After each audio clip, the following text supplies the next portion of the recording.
Chapter 19. The Story of Two Lions. Sing the blues over the princes of Israel.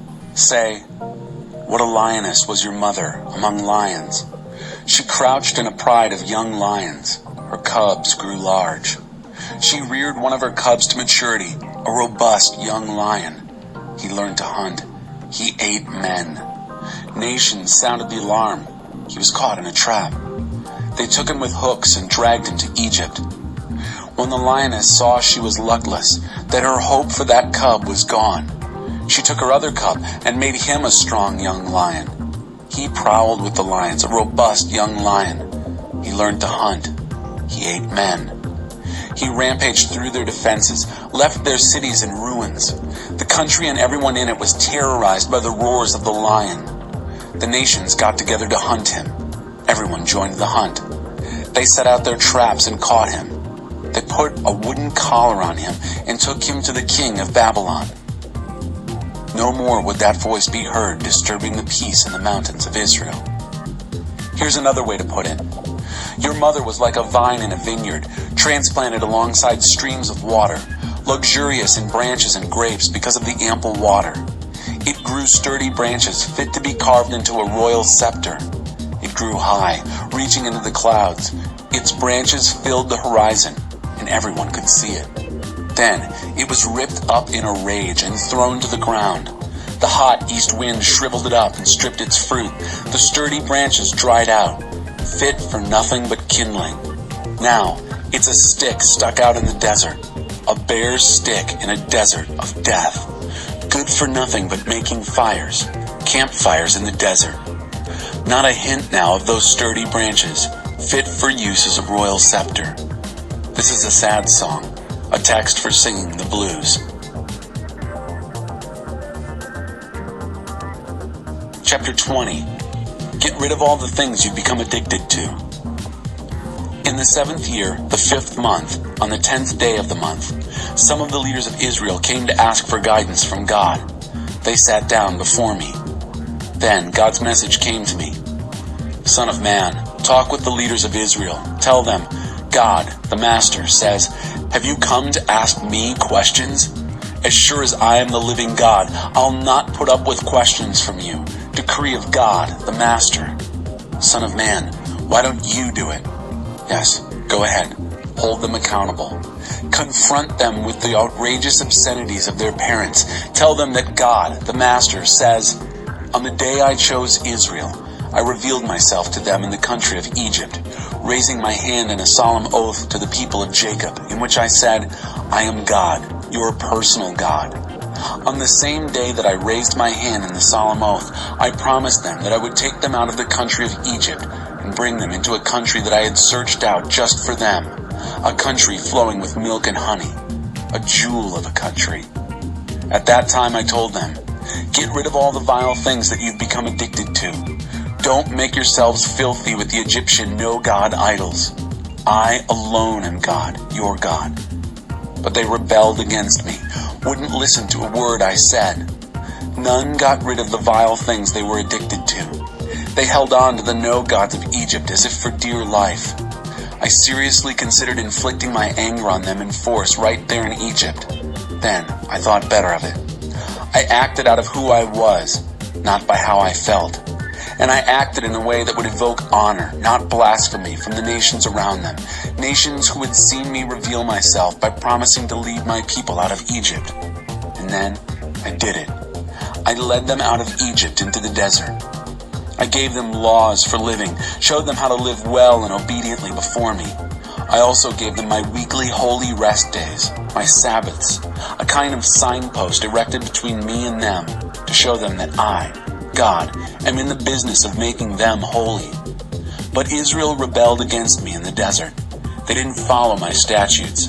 They despised my laws for living well and obediently in the ways I had set out. And they totally desecrated my holy Sabbaths. I seriously considered unleashing my anger on them right there in the desert. But I thought better of it and acted out of who I was, not by what I felt, so that I might be honored and not blasphemed by the nations who had seen me bring them out.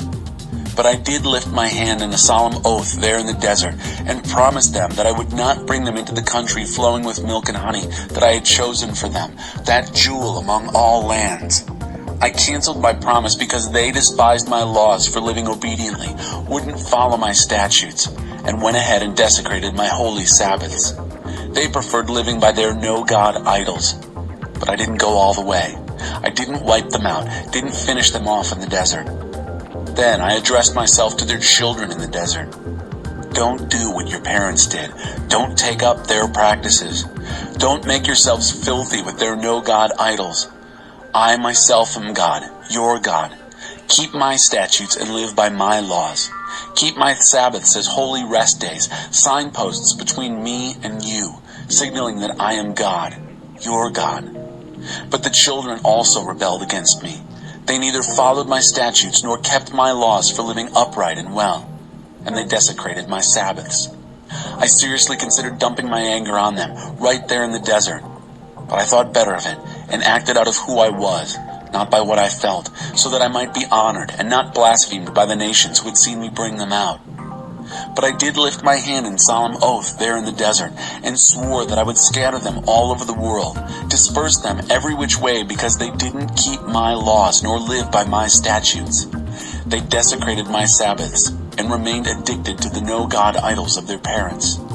Since they were determined to live bad lives, I myself gave them statutes that could not produce goodness, and laws that did not produce life. I abandoned them. Filthy in the gutter, they perversely sacrificed their firstborn children in the fire. The very horror should have shocked them into recognizing that I am God. Therefore, speak to Israel, Son of Man. Tell them that God says, as if that wasn't enough, your parents further insulted me by betraying me. When I brought them into that land that I had solemnly promised with my upraised hand to give them, every time they saw a hill with a sex and religion shrine on it, or a grove of trees where the sacred whores practiced, they were there, buying into the whole pagan system. I said to them, what hill do you go to? It's still called Whore Hills. Therefore, say to Israel, the message of God, the Master, you're making your lives filthy by copying the ways of your parents. In repeating their vile practices, you've become whores yourselves. In burning your children as sacrifices, you've become as filthy as your no-God idols, as recently as today. Am I going to put up with questions from people like you, Israel? As sure as I am the living God, I, God, the Master, refuse to be called into question by you. What you're secretly thinking is never going to happen. You're thinking, we're going to be like everybody else, just like the other nations. We're going to worship gods we can make and control. As sure as I am the living God, says God, the Master. Think again. With a mighty show of strength and a terrifying rush of anger, I will be king over you. I'll bring you back from the nations, collect you out of the countries to which you've been scattered, with a mighty show of strength and a terrifying rush of anger. I'll bring you to the desert of nations and haul you into court, where you'll be face to face with judgment. As I faced your parents with judgment in the desert of Egypt, so I'll face you with judgment. I'll scrutinize and search every person as you arrive, and I'll bring you under the bond of the covenant. I'll call out the rebels and traitors. I'll lead them out of their exile, but I won't bring them back to Israel. Then you'll realize that I am God. But you, people of Israel, this is the message of God, the Master, to you. Go ahead, serve your no-God idols, but later you'll think better of it and quit throwing filth and mud on me with your pagan offerings and no-God idols. For on my holy mountain, the high mountain of Israel, I, God, the Master, tell you that the entire people of Israel will worship me. I'll receive them there with open arms. I'll demand your best gifts and offerings, all your holy sacrifices. What's more, I'll receive you as the best kind of offerings when I bring you back from all the lands and countries in which you've been scattered. I'll demonstrate in the eyes of the world that I am the holy. When I return you to the land of Israel, the land that I solemnly promised with upraised arm to give to your parents, you'll realize that I am God.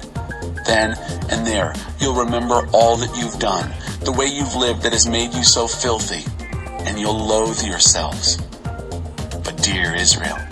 You'll also realize that I am God when I respond to you out of who I am, not by what I feel about the evil lives you've lived, the corrupt history you've compiled. Decree of God, the Master. Nobody will put out the fire. God's message came to me. Son of man, face south. Let the message roll out against the south. Prophesy against the wilderness forest of the south. Tell the forest of the south, listen to the message of God. God the Master says, I'll set a fire in you that will burn up every tree, dead trees and live trees alike. Nobody will put out the fire.